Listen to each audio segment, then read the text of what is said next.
Θα ήθελα τέλος να επισημάνω ότι τα τελευταία 3 χρόνια έχουμε μία παρατεταμένη και διαρκή παραβίαση του συντάγματος και των διαδικασιών που ορίζονται από το Σύνταγμα σε σχέση με τη διαδικασία λήψης απόφασης.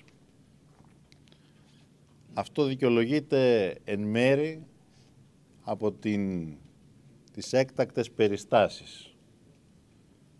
Κατά την άποψή μας όμως, αυτή η παρατεταμένη παραβίαση του Συντάγματος και των διαδικασιών που ορίζει συνιστά στο βαθμό που πρόκειται για μια διαδικασία που γίνεται κατ' εντολή των δανειστών και των εταίρων μας, συνιστά παραβίαση του σκληρού πυρήνα της κυριαρχίας και της ανεξαρτησίας της χώρας.